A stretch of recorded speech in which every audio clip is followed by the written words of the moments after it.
Sweet Baby James is, of course, a classic tune from James Taylor done in waltz time. We're going to keep the strumming nice and simple, but there are a lot of chords for this tune. So I hope you've been practicing your C's and G7s and E minors and all that stuff. Check it out.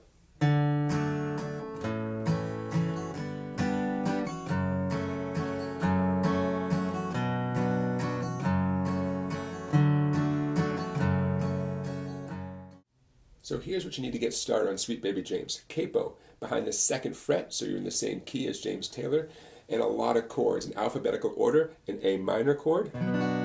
Lift off your ring finger, you got A minor 7. Put that ring finger back down in a different place, you got C. You need D minor and D7, E minor. You need F, and if you have any concerns or fears about the F chord, check out the description of this video. There's a link to another video I made that will help you with F. You need G7 and G suspended. Watch my index finger is going to do. I'm going to take my index finger and squeeze both the E and B strings, my first two strings at the first fret, little bar there, at the first fret, okay, like you do for an F chord. So G7, your index is on just the first E string. G7 suspended, it's touching the first and second strings, that's all. Now the strumming. We could keep the strumming as easy as possible to give your fretting hand a chance to, do its job. So it's like this.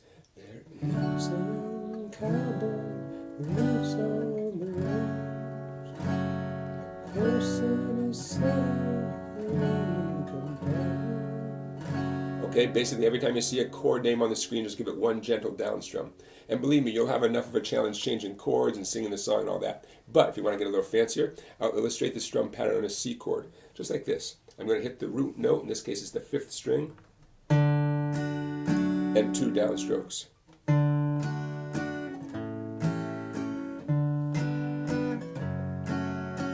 You don't always have to hit the root note, but it's a nice way to start. Okay, a boom, chick, chick, boom, chick, chick. You could do a boom chicka chick. I just included the upstroke. Down, up, down, boom chicka chick.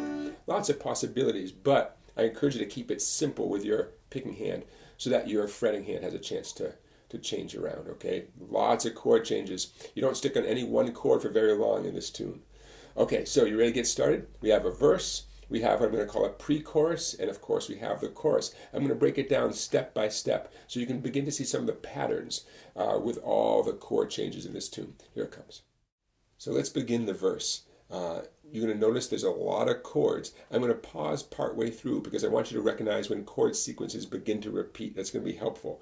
I'm going to do the boom, chick, chick strum every time you see a chord name on the screen there. That's one boom, chick, chick. Keep in mind that you could just strum once. 2, 3 for every chord name. You could do it that way, especially if you really need to give all your attention to your left hand. Okay, let's check this out. There is a young cowboy who lives on the range. Now check out this chord sequence. Horse and his cattle are his only companion. A minor, E minor, C, E minor. Let's do it again with the next lyrics. He works in the saddle and sleeps in the can. Same sequence, right? Moving on to F. Waiting for summer, his pastures to change. Did you notice? D minor and G7, they share that index finger on the first string, first fret. So when you go from D minor to G7, you can pivot on that finger. Okay, now that does it for the verse. Let's move on to the pre-chorus. The pre-chorus, the F chord, this is right when the lyrics go, and as the moon rises, okay? On the F chord. And as the moon rises, it sits by the fire, figuring by women and glasses of beer. Now the pre-chorus, the chord sequence begins to repeat itself again with the 2 Fs and the G7 and the C and the A minor. You know what I'm talking about? So check it out. Closing his eyes. Closing his eyes as the darkness retires. He sings out a song that is soft but it's clear.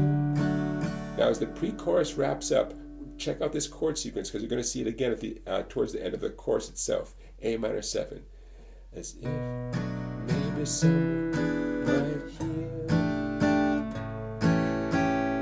Okay, A minor 7. Let's walk through this. You could say it's a C chord with no ring finger, or it's an A minor chord with no ring finger. Pivot on that index for the D7.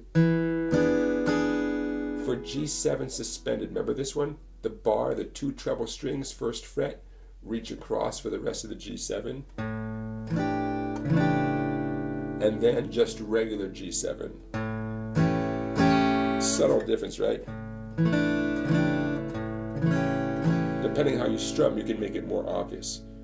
And again, that chord sequence, A minor 7, D7, G7, sus, G7, we're going to see again in the chorus right now. Okay, starting right on Good Night, You Moonlight Ladies. Here it comes, the chorus here. Ready? 1, 2, 3. Good night, you moonlight ladies. Next chord sequence, A minor, F, C, C. It's going to happen more than once. Check this out. Rock-a-bye, sweet baby James. Here it comes again, A minor. Sleep, grays, and blues are all colors I choose. Here's the sequence that you saw at the end of the pre-chorus. Let me go down in my dream. And now the ending. Rock-a-bye, sweet baby James. And there you have the end of the form, right? We've done it all. We've done the verse, we've done the pre-chorus, we've done the chorus. A lot of chords, right? It's almost as if this was designed to give a beginning or intermediate guitar player a good workout. Using, about 9 different chords, plenty of chords there for your fretting hand. All right, everybody, good luck, have fun with this tune, take it slowly, and don't forget to give this video a thumbs up. Don't forget to subscribe to my YouTube channel. Don't forget to check out my website called Songbike, and I'll see you for a new song tomorrow.